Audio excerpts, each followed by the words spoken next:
Day 740 of the Ukrainian War Map, also known as the Russo-Ukrainian War. Juzzy here, and today is another update as I take a simplified and down-to-earth approach to some of the most important happenings on the ground in Ukraine.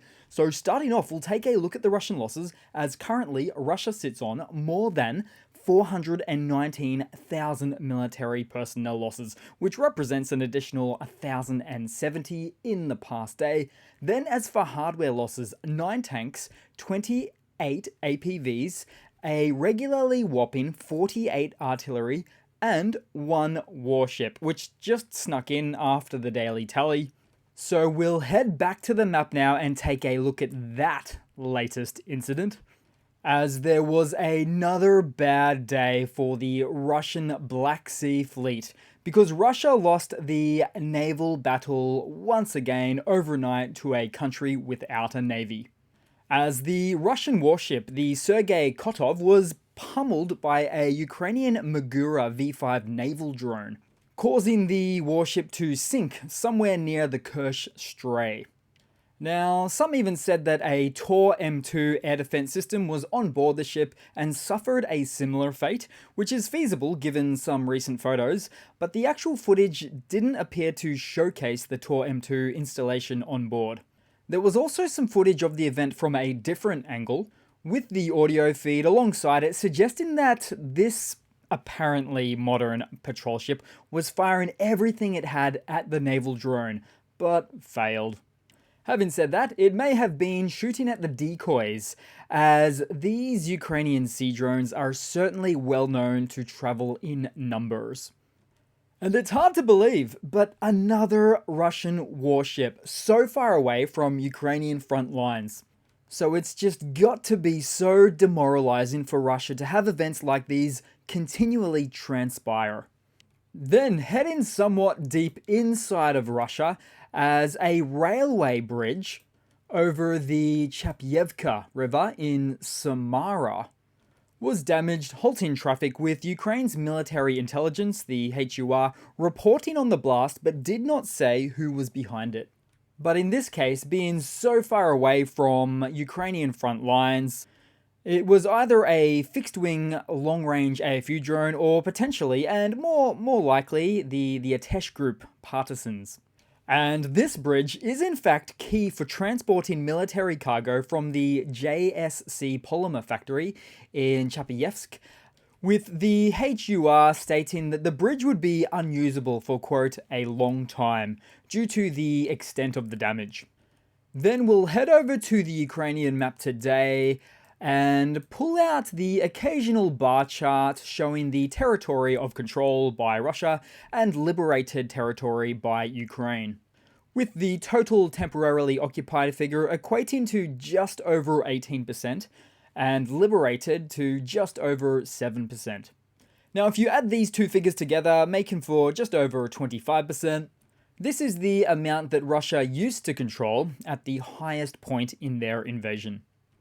Then we'll head across to the Donbass with not a lot of positional changes on the map to speak of today, as it would appear that the Ukrainian forces have halted Russian advances near Sinkivka, Kreminna, Ivaniska, and Avdivka, which took some of the Russian forces by surprise, as we saw yesterday with some Russian telegrammers operating from within these regions.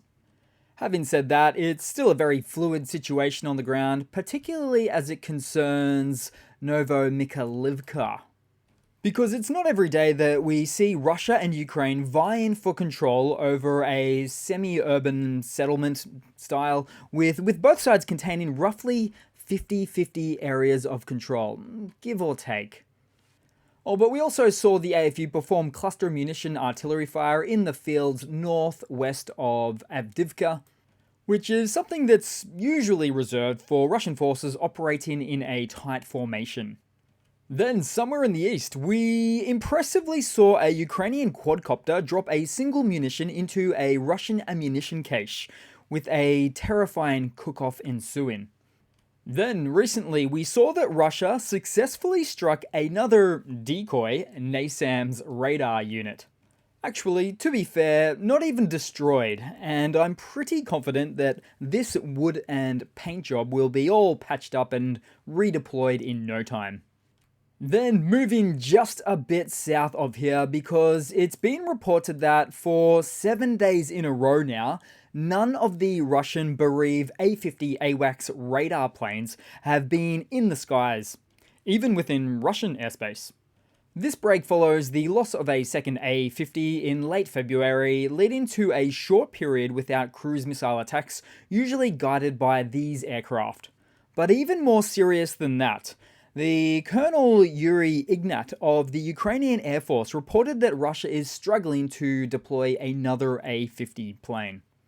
The problem is, the rest of the 6 or so Russian A-50s are in long-term conservation, and given the age of the planes, and the long since closed down production line in 1992, it's most likely the case that their engines, electronic components, and spare parts were all cannibalized for the 2 that were recently destroyed.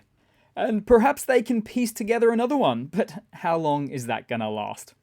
But do note that Russia also has a newly designed A-100 radar plane prototype, with that one never making it into service, and likely had its funding stripped through corrupt military contractor misappropriation, much like the paper tiger Russian T14 super tank that never made it into service as well. And stick around, because I've got a bit of news on that one soon too.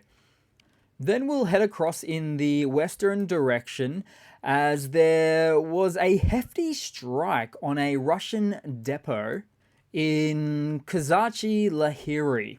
And this strike was reportedly performed by the French-supplied AASM 250 Hammer extended range glide munitions, which are air-launched precision-guided strike weapons with a specified range of about 50 to 70 kilometers depending.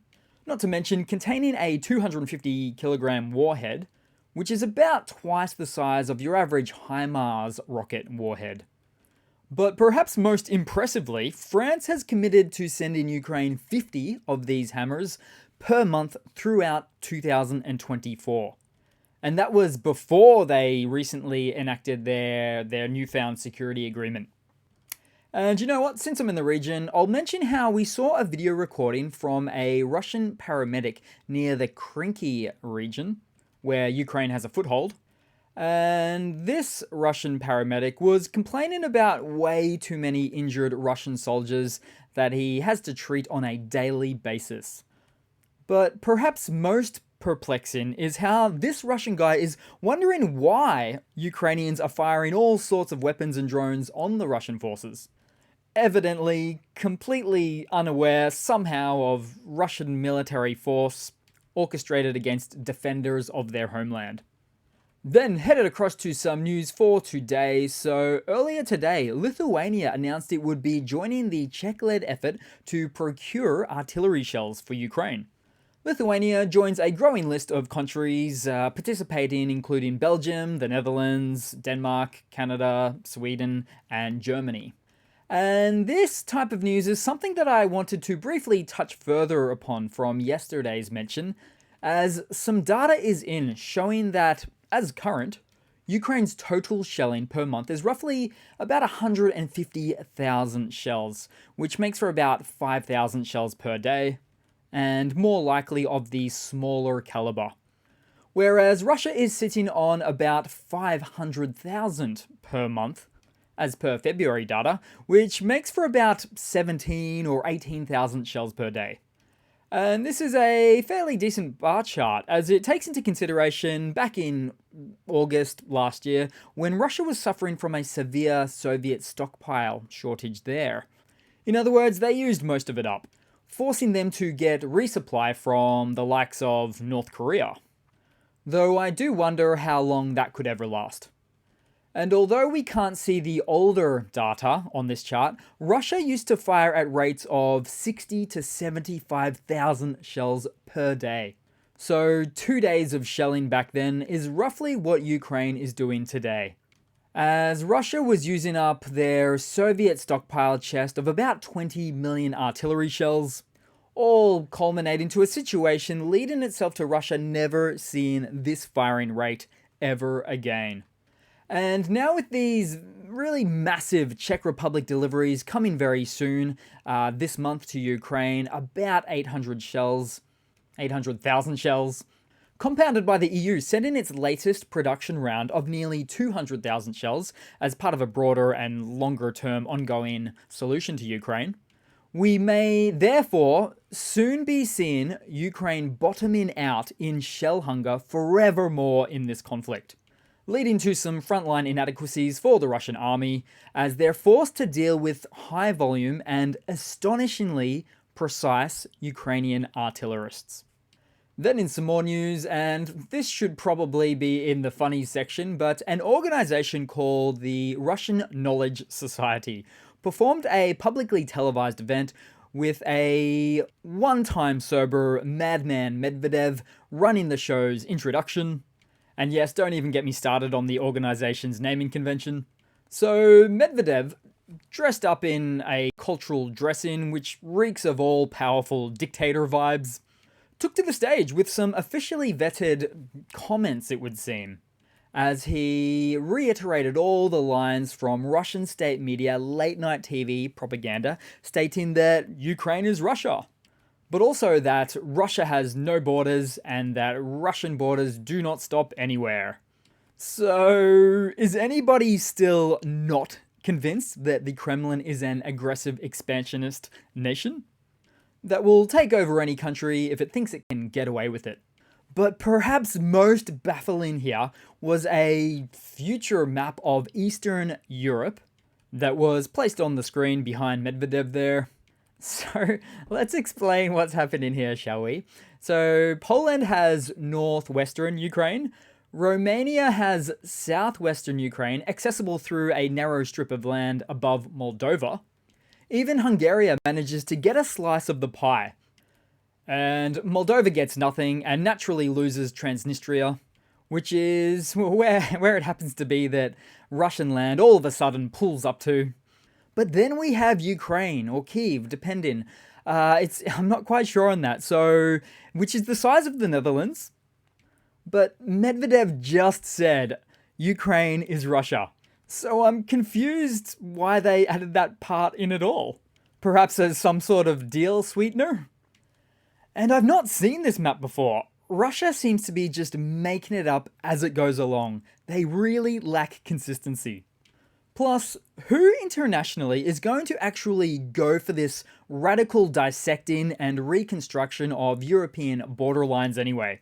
And use military force to implement it? A total Russian pipe dream. And I have to quickly say, just wow. Russia really has just gone ahead and laid out all their cards now, haven't they? Then in some more news, Ukraine's military intelligence agency, the HUR, successfully launched a cyber attack against Russia Defense Ministry servers on March 4th, accessing a large amount of classified documents. This operation revealed orders, instructions, and about 2,000 internal units' communications, including details on security software. As such, the information gathered helps outline the Russian Defense Ministry's structure and operations. The data analysis also identified the particular Russian generals and staff using the document management software, and so far Russian officials haven't responded. And why would they? Putin doesn't have to know about it. I bet this latest breach didn't even reach Putin's daily security briefing for fear of a scolding.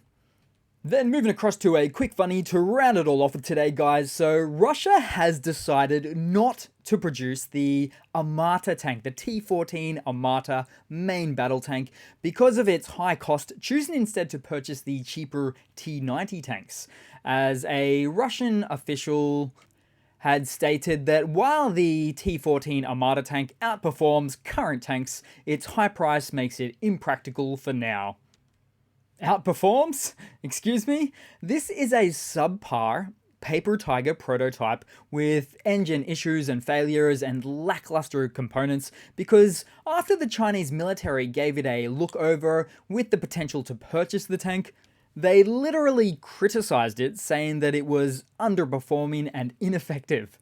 Not to mention, it's universally known as the tank that broke down during a Russian military parade some years back. But back to the story, because for some reason the Russian official kept on going on about how amazing the T14 Armada tank is, of which only 10 or so prototypes ever were produced. But then he goes on to say, and save face, really, and say that the T90 is the most cost-effective main battle tank platform for their needs.